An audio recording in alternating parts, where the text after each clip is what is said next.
Well, Spurs lost. I'm actually not too mad as I thought I would be if I would have known what would have happened in Game 6. I'm not too mad. I feel like we were a better team. We had too many chances. We missed free throws. They got away with some bullshit ass calls. But in the end, we basically lost ourselves. So I feel pretty good about our team. We had a better team. They bought theirs. We built ours. I feel like we have one more year. We have one more year with the guys we have now. Bosch is moving on. He wasn't that good of a player anyway. The freaking Heat have no cap space, so they're not going to be able to pick up big free agents, which there's not too many on the market right now anyway. So I mean, we'll be there again, but I'm not as mad as I thought.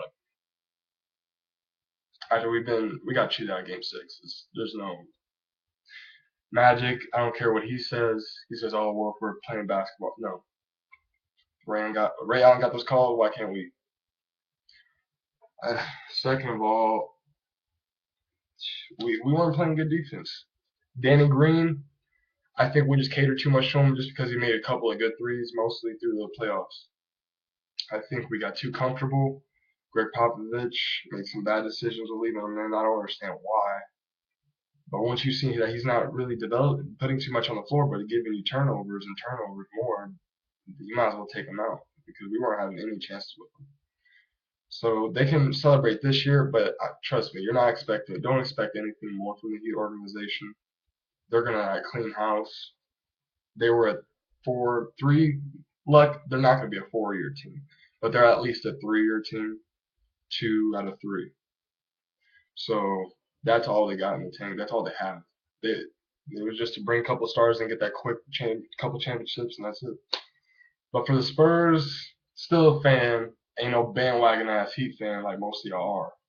But for that much, I don't know what to say. I didn't feel like the Spurs had as much intensity as they did in Game 6 or even before that.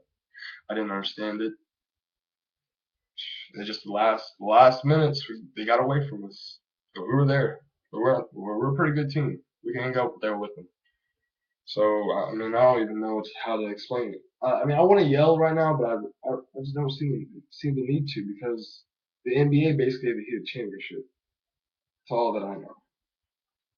Spurs blew their chances equally, but those just because they tied it up doesn't mean you stop calling calls the rest of the game. I don't know what to say anymore.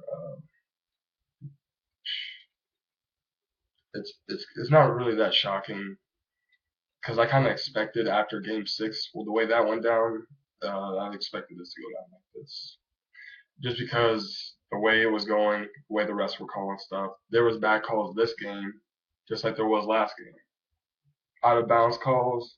LeBron, for some reason, the referees are too damn old to see. They need some damn glasses or something.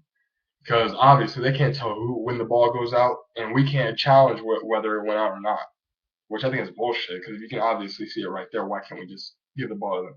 Anyways, and Popovich needs to make them shut down. Because the reason Popovich didn't want to have really tight defense is because Green, of all people, if he gets up on them, he's too sloppy.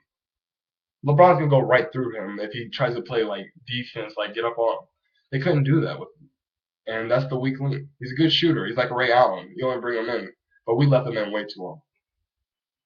Leave your comments below about what you think about it, because I obviously am not that mad about it. So get it next year.